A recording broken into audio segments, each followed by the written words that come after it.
It's December 8 and it's the Extreme Sailing Series, and it's moved from the Northern Hemisphere to the Southern Hemisphere, and it's on Sydney Harbour. There's a big nor'easter blowing, it's over 25 knots, and Land Rover BAR are coming around the wing mark and they've dropped their nose in. Down the mine they go. Hang on, boys. Meanwhile, the rest of the fleet in the big wind scream around behind Land Rover BAR. Oh look, it's gone right over. The boys are hanging down from the hull. Oh, it's in the water. Oh, that foil won't help them now. There goes the Portuguese. They're digging in the starboard hull and the porthole's flying. Followed by the Kiwis from the Royal New Zealand Yacht Squadron. Oh, they've dropped their nose in too, but they're okay. No, they're not. Look, they're up on their port wing. Hang on, boys. Meanwhile, the Australians, Team Australia, Sean and the boys, they're just staggering around the course. Meanwhile, back at the boat, everything seems to be okay. Nobody hurt. Just needs to get it back up again. Well, that's the Extreme Racing Series on Sydney Harbour in big winds. Be watching the weekend for more.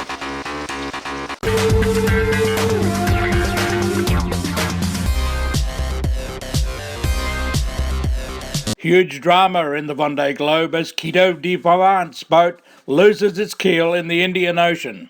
At the time of editing this program, a vessel was going to his rescue. Here is his onboard report.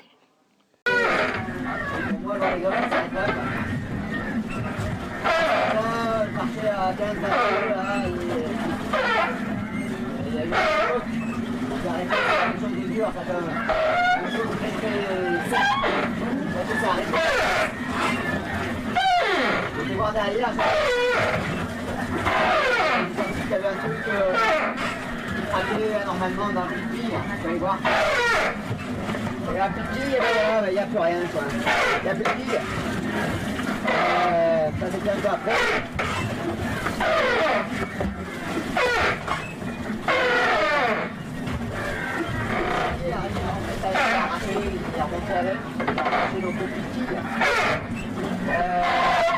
Voilà, il y a une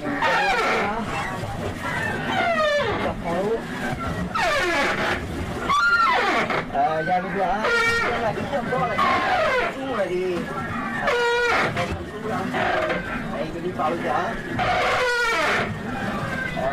Je ne sais pas comment ça va se terminer l'histoire. Soit ça reste comme ça. Voilà, il y a quelque chose qui casse. L'axe en bas, le terrain, il va lâcher, donc le risque c'est de se garer. On est par 44 sous, jusqu'à 5-6 mètres. La décision, elle a dit qu'il faut évacuer le navire. C'est compliqué ça.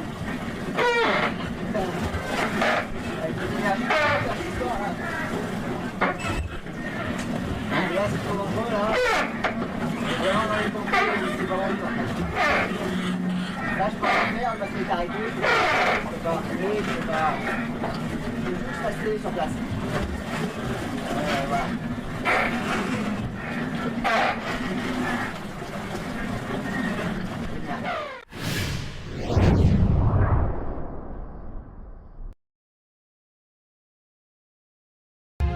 Pantanius Yacht Insurance presents Skip Novak Storm Sailing.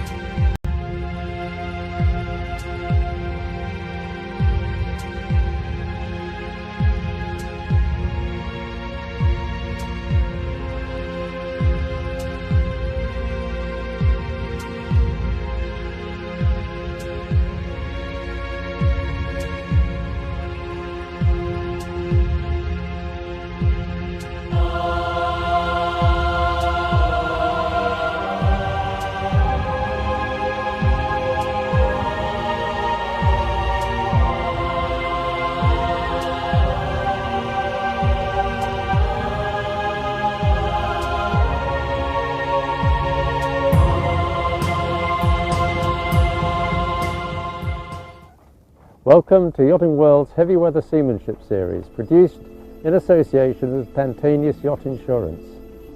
If you're caught out in heavy weather and you have to make an anchorage which you don't know, it's an uncharted spot, Skip Novak's going to show you how to take soundings to find your way in safely.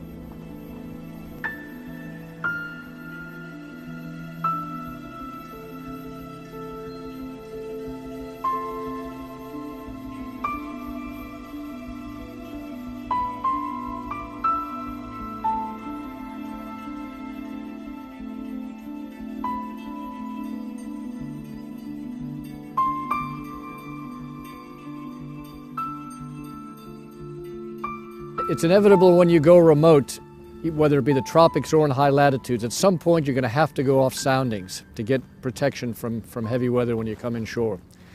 Now, the few things you should have to observe here when you come near the shore, you want to see the level of the tide, you want to gauge the direction of the current. Ideally, you want to go into these places in a small channel like we're going to do now.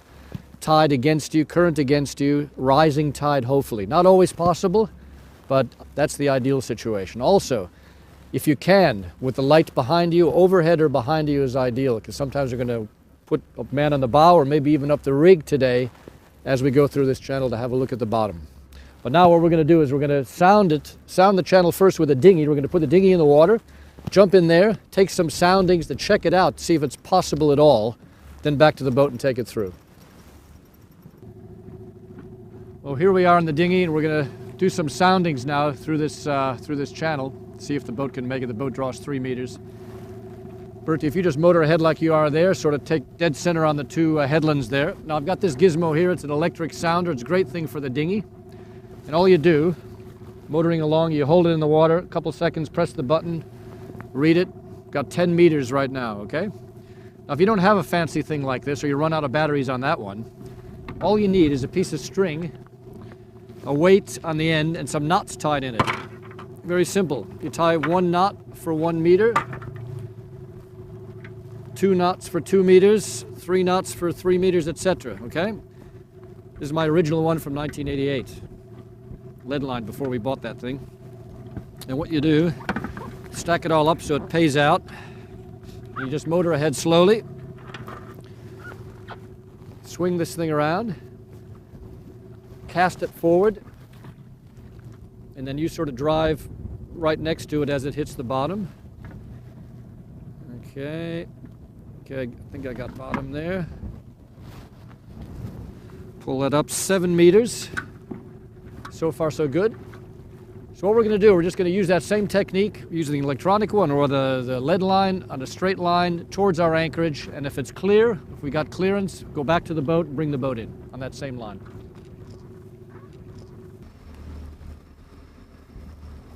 Okay, we're approaching the channel that we just sounded. We're going to come in on the same line as the dinghy, but just as an added safety, we're going to put Dave up the spreaders with a life harness on, clipped in. And just in case there's any other rocks or any other dangers, he's got a good view. We've got the sun behind us, which is good. The tide, I think, is rising, and we got a bit of stream against us. So it's an absolutely ideal situation to check this place out. Okay, I think we just came over the shallowest bit. We had less than 6. Now we've got 7, 8 coming up, and I think we're down into the pool. So now we've got to find a little anchorage. And we're still on that same dinghy track coming in. And we got a little cove just ahead of us there that we sounded, and I think that's going to be okay. We're gonna go for that and drop an anchor. Well, here we are on this amazing unsounded anchorage. We came in from offshore, in here very safely. We're going to drop the anchor. We've got a record of our path coming in. We're going to write that down in my Rutter, my book that I've been keeping for 25 years, of all the places we've discovered over the years for ourselves. And you know, this is way before the guidebooks were ever written. And this is really, for me, what it's all about coming to Tierra del Fuego.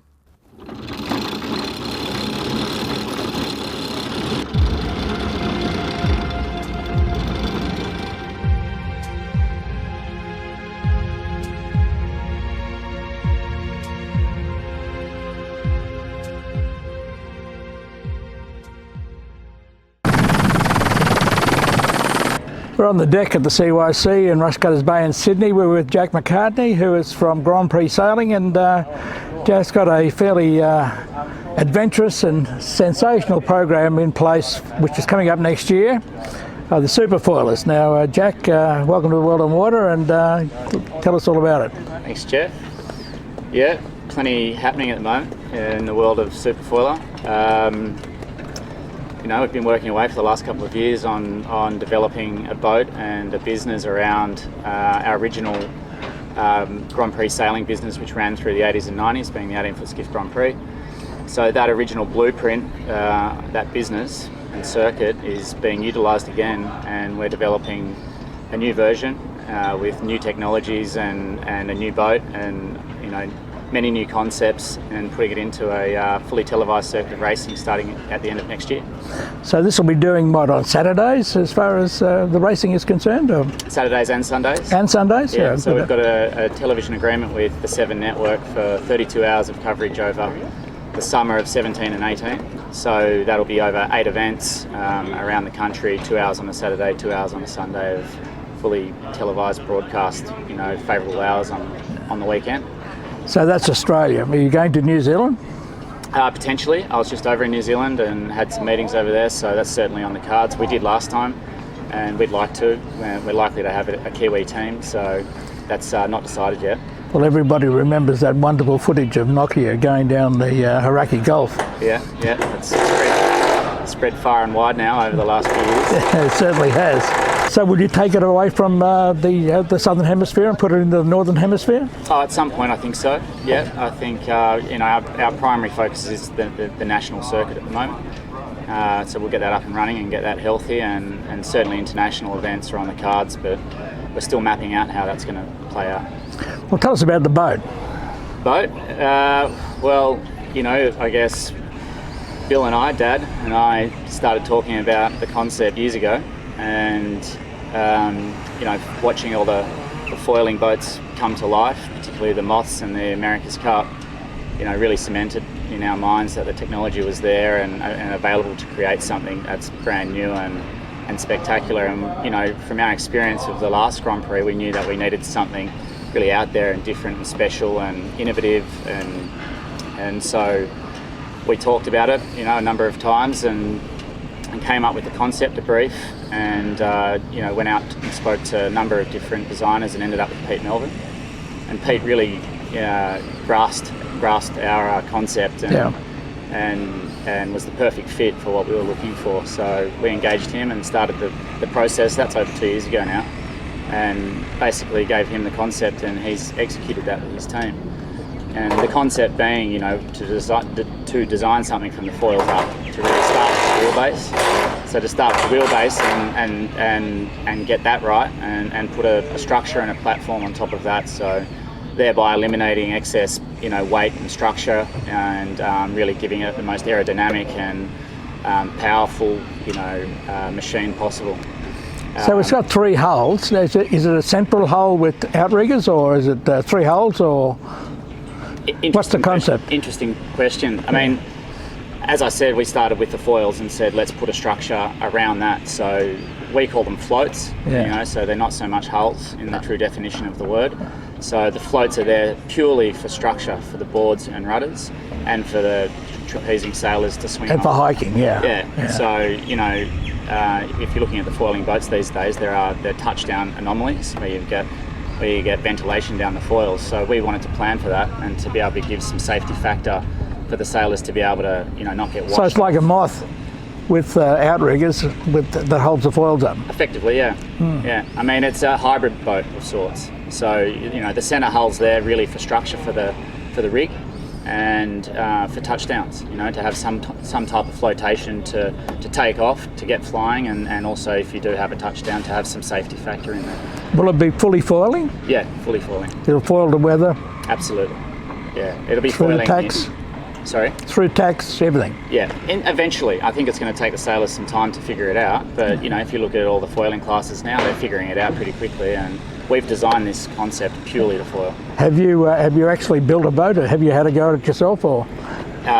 In terms of foiling? Yeah. Yeah, I've had a go of Moth, and I've sailed on the NACA 20 foiling with Pete Melvin, so I've got a good handle on what it feels like. Have we built a boat yet? It's almost built.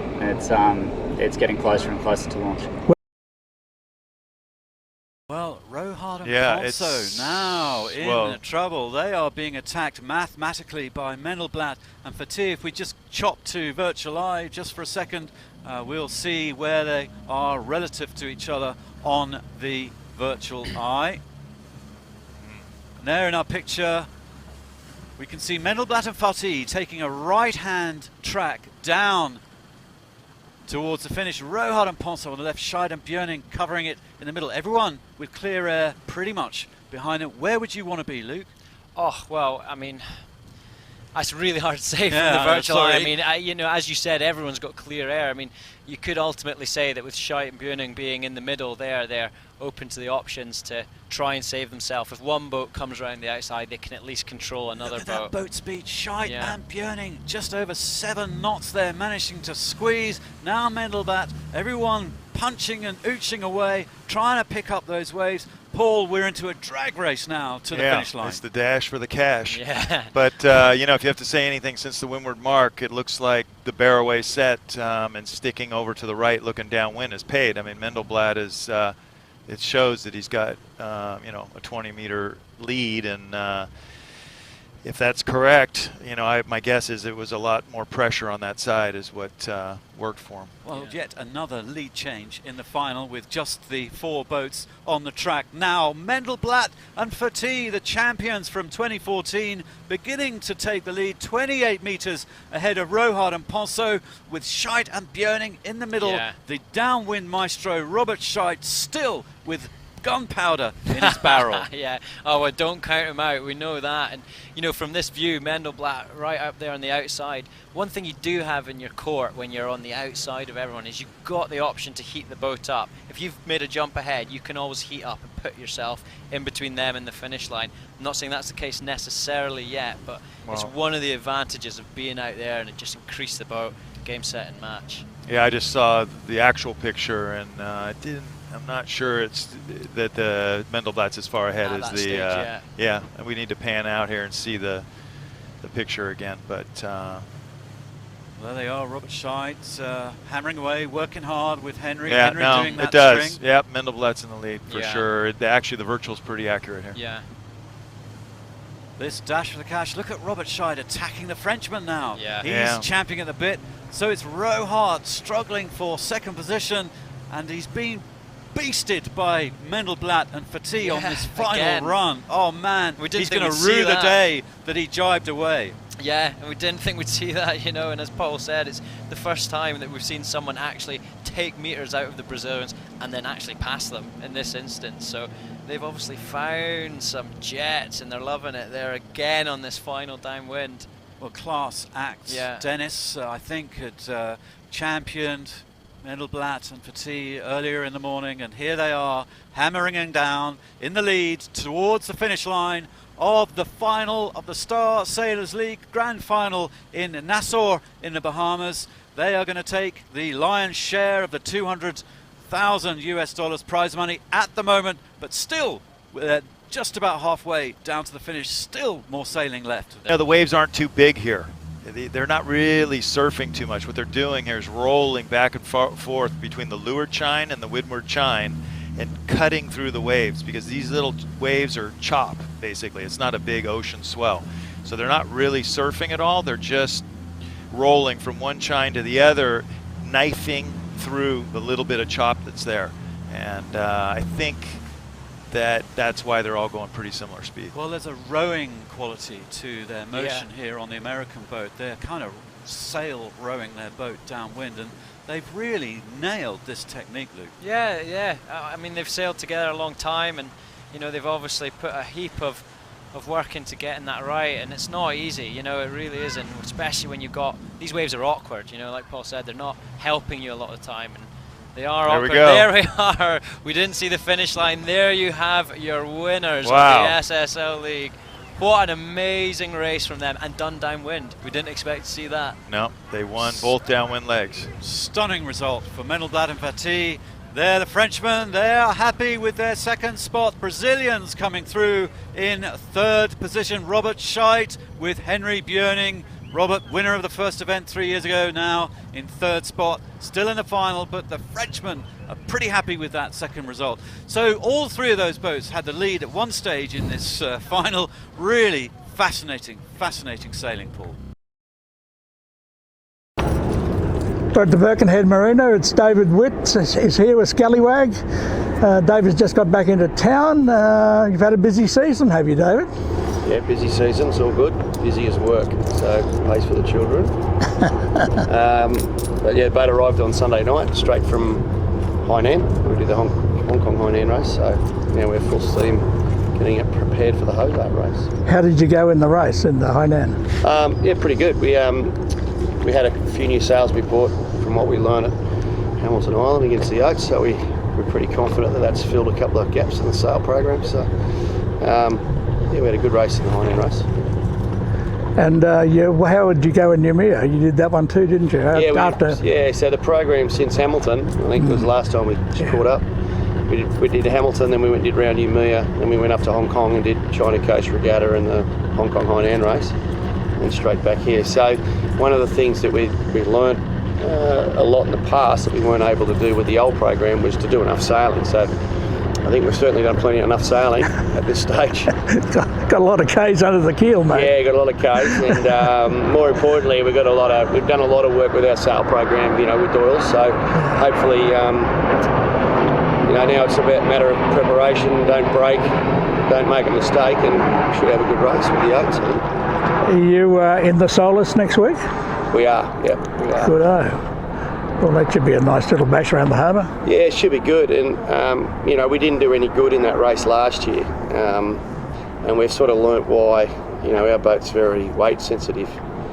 We learnt that from Hamilton as well. So, in the past years, we've had a cast of thousands on the back of the boat on that day. So this time we're just going race crew only. So, should give us a bit better indication of where we've got to since Hamilton Island against the Oats. Anything else you're going to be doing before Christmas, or is it just sort of just getting ready for the race? I've got a couple of more weeks in the 18. I just got back in the 18 a couple of weeks ago. Didn't you have a win? Yeah, I had a win the first day back, so that was handy. Mate, you're just a pleasure to talk to. You're doing the 100 footers, you got the 18s. Yeah. And I had a chat to Jack McCartney last week about the super foilers. Yeah, so I was in New Zealand last week with Jack, helping him go through all the process to get the prototype done. So I think we do the Hobart race and then come back and do a month's prototype sailing on the super foiler for Jack. So busy. Well, hopefully it'll lose more weight, right? Well, it's really, mate. Yeah, and then I think we've got, what I've got the super foiler stuff, and then up to Singapore for the SB20 Asian Championships in January, and then I'm back for the Australian Championships in the 18, and then up for Pacific Bay Boracay and Boracay Race Week in this. Yeah. And then back for the JJ. So, mate, pretty busy till March at the moment. You've got a couple of frequent flyer points to spare, have you? Yeah, they let me in the lounge now. It's good. Not dressed like that. Oh yeah, no. No thongs and shorts allowed in the lounge. There you go. Mate, this is all very exciting for you. You were sort of taking it easy there for a while last year. This year, weren't you? Yeah. Well, this time last year we were in a normal mad rush for the Hobart race, but a lot of opportunities have opened up since we've moved on from the Ragamuffin, and it's been really good. The move to Singapore to base myself there and live there has worked out really well. So. Oh, good. Yeah, so all good. We just got to win some yacht races now. Well, mate, you've got the platform so far. Yeah, we're pretty excited about it. I think this is the best prepared this boat and this team's ever been in the last 5 years. So we feel like we've actually got all the tools. It's almost going to be up to us now. So it's always a good position to be in. It's where you try and do all the work to get to. So, have you optimised the boat as much as you want to, or you need to? Not as much as we want to. But we've optimised as much as we could have in the time frame. I mean, you got to remember the new boss only bought the boat back in the end of May. Oh yeah, well, it's only 6 months, isn't it? It was only 7 months ago, and then we've done a lot of work in this. We've done everything we could have, but I also think, with our Kamachi in the race, I think we've done enough. We've done enough that we need to do to win this race. Well, mate, that's a great prediction, isn't it? Yeah, and you know, you've got. I didn't say we're going to win, Jeff. I just said we're in the best shape we have been. I mean, no one knows more than me that, you know, how hard it is to win a Hobart race. Well, you've got another wild card, haven't you, with Luddy's number? Who? Luddy. Yeah, right. Like to make a comment? Oh, I think the fact that Luddy's back in the sport is good. I think it's good that he's having a go, but yeah, I know that boat pretty well, and I know what he's done, and I think if we beat Wild Oats, we win the race. Of course. Yeah.